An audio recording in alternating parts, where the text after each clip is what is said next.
Hi guys, இன்னைக்கு bleach chapter 19 பார்க்கலாம். இப்போ இச்சுகோட ஃபேமிலி எல்லாமே அம்மாவோட கல்லறைக்கு வந்து சேர்ந்துட்டாங்க.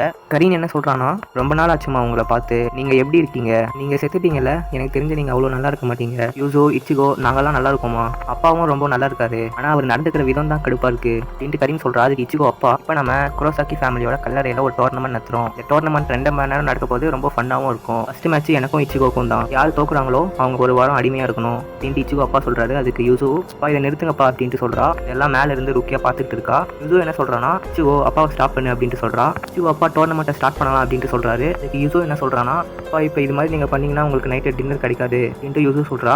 ஸோ இப்போ மேலே இருக்க ருக்கியாவை தான் காமிக்கிறாங்க. ருக்கியா வந்து இச்சுகோ சொன்னதை நினைச்சு பார்த்துட்டு இருக்கா. ருக்கியா என்ன சொல்றானா, அவங்க அம்மாவை சாவச்சிட்டானா. இச்சுகோ அதை வந்து வேணுமிட்டே செஞ்சிருக்க மாட்டான். இது வந்து ப்ராபப்ளி ஒரு ஆக்சிடென்ட்டாக தான் இருக்கும். மறுபடியும் போன சாப்டர்ல அவ இச்சுகோ கிட்ட சொன்னதை நினைச்சு பார்க்குறா. இப்போ பிரசன்ட்ல ருக்கியா என்ன சொல்றானா, நான் ஒரு பைத்தியக்காரி அப்படின்ட்டு சொல்றா. அதை வச்சு இந்த பேக்ல இருந்து கொண்டு வரான். என்ன சொல்றானா, ருக்கியா உள்ள ரொம்ப சூடா